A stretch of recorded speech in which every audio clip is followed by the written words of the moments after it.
The most insecure person in the room is not always the quietest. Sometimes they are the loudest, the most arrogant, the person who needs to win every argument and make sure everyone knows how successful, intelligent, or desirable they are. Because low confidence does not always look like weakness. Sometimes it looks like control. Sometimes it looks like perfectionism. Sometimes it looks like indifference. The real difference becomes visible when the person's self-image is threatened. Watch what happens when they are criticized, ignored, rejected, corrected, or when someone else succeeds. That is where confidence becomes measurable.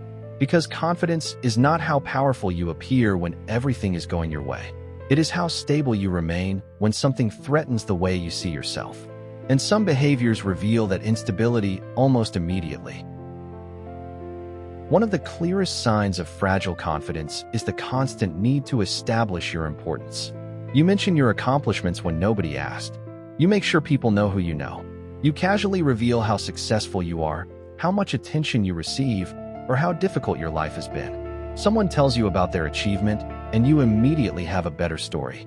Someone talks about their career, and you explain why yours is more impressive. The conversation becomes a competition without anyone admitting they are competing. A secure person does not need every interaction to confirm their position. Another person's success does not threaten their identity. But when your self-worth depends on being impressive, someone else's achievement can feel like a personal loss. So you prove yourself again, and again, and again. The uncomfortable part is that the constant need to demonstrate your value can reveal that you are not certain of it yourself. Another revealing behavior is over-explaining. You make a decision and immediately defend it. You decline an invitation and give 5 reasons. Someone misunderstands you, and you cannot let it go. You explain what you meant, then what you didn't mean, then why you reacted, then what happened beforehand. The explanation becomes longer than the original event. Why? Because being misunderstood creates the possibility of being judged. And if someone else's opinion carries too much weight, that possibility becomes threatening. So you try to control the interpretation. But confident people understand something uncomfortable. You cannot control what everyone thinks about you. Someone can misunderstand you. Someone can dislike your decision. Someone can think you are wrong. And you can still walk away. If you cannot tolerate being perceived incorrectly, you may not be protecting your reputation. You may be protecting your self-image. Perfectionism can look like ambition, but sometimes it is simply fear disguised as high standards. You delay starting because the result might not be good enough. You obsess over tiny mistakes. You keep preparing instead of acting. You avoid situations where you might perform badly. The important question is not whether your standards are high. It is what failure means to you. A secure person thinks, I made a mistake. A fragile self-image thinks, this mistake proves something is wrong with me. Now the goal is no longer excellence. It is protection. You are not trying to create something great. You are trying to prevent evidence of inadequacy from becoming visible. And that is why perfectionism can become a trap. As long as you are preparing, nobody can judge the final result.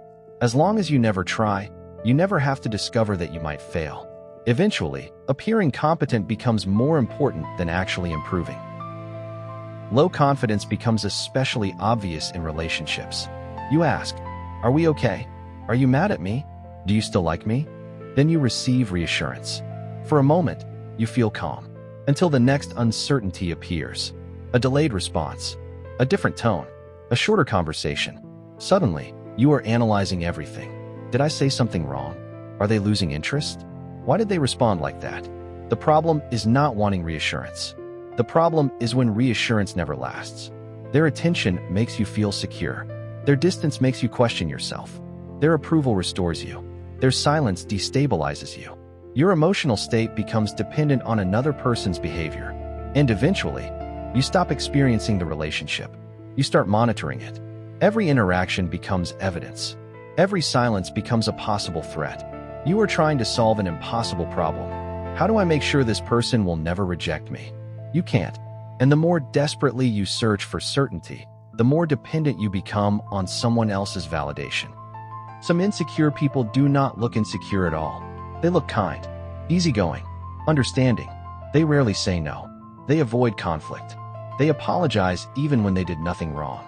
But sometimes this is not kindness. It is fear of disapproval. You accept things you do not want. You stay silent when something bothers you. You change your preferences to keep someone else comfortable. You tell yourself, it isn't worth the conflict. But eventually, people stop interacting with your actual preferences. They interact with the version of you that creates the least resistance. And you may become extremely liked while feeling completely unknown. Because genuine confidence requires the ability to disappoint people sometimes. Not intentionally, not cruelly, but inevitably. You cannot have boundaries without occasionally hearing, "No, I don't like that. You've changed." If those reactions terrify you, other people's approval may be controlling more of your life than you realize. Low confidence often creates an invisible ranking system. Who is more attractive, more successful, more intelligent, more popular? You may never say these questions aloud, but you notice. Someone succeeds, and you immediately compare. Someone becomes more attractive, and you feel less attractive. Someone gets attention, and you feel invisible. Their achievement has not harmed you, but your position relative to them has changed. This is why insecure people sometimes minimize other people's success. They got lucky. They had connections. They're not that talented. The goal is not necessarily truth. It is restoring the hierarchy. Social media makes this worse. You see someone's best photograph, best achievement, best relationship, best vacation. Then compare it to your ordinary life. And if your confidence depends on ranking above other people, there will always be a threat. There is always someone richer, more attractive, more successful. You cannot win a competition that never ends. One of the fastest ways to expose fragile confidence is to correct someone. A secure person can hear, "You're wrong," and consider it. A fragile self-image may immediately defend itself. "But I was trying to. You misunderstood. That wasn't my fault. You did the same thing." Notice what happened. The conversation stopped being about the mistake. Now it is about protecting the person from feeling inadequate. Because admitting, "I was wrong," has become psychologically similar to admitting, "I am incompetent." So excuses appear. Blame appears. Counterarguments appear. Anything to avoid the original conclusion. But everyone makes mistakes. The revealing part is not whether you are wrong. It is whether being wrong threatens your identity. If you cannot admit mistakes without feeling humiliated, you may be protecting an image rather than developing genuine competence. There is a quieter form of insecurity. You simply never try. You do not apply because you assume you will fail. You do not approach someone because they probably will not be interested. You do not express your opinion because someone might disagree. You call it realism. Sometimes it is. But sometimes fear disguises itself as certainty. You decide the outcome before collecting evidence. And psychologically, avoidance works. If you never ask, you cannot be rejected. If you never try, you cannot fail. The anxiety disappears. And that teaches your brain to repeat the behavior. Eventually, your world becomes smaller. Then you create explanations for why you prefer it that way. "I didn't really want it. It wasn't worth it. I don't care." Maybe. But sometimes the truth is simpler. You rejected yourself before anyone else had the opportunity. The final behavior connects everything. You become obsessed with controlling how you are perceived. You hide uncertainty. You hide mistakes. You hide weakness. You construct an identity that appears successful, intelligent, attractive, independent, unaffected. And eventually, you are maintaining two versions of yourself. The person you actually are, and the person you need everyone else to believe you are. That distance creates constant tension. How did I sound? Did they notice? Did I look nervous? Did I seem impressive? Did I lose status? Every interaction becomes a performance review. This is why some people who appear extremely confident are uncomfortable with vulnerability. They can talk about their achievements. They can project certainty, but ask them what they fear. Silence. Ask them where they feel inadequate. Deflection. Because vulnerability threatens the image. And when your image is doing the work that confidence should be doing, losing that image feels like losing yourself. Low confidence is not always a quiet voice. Sometimes it is arrogance, perfectionism, people-pleasing, constant comparison, defensiveness, avoidance, or an obsession with appearing unaffected. Different behaviors.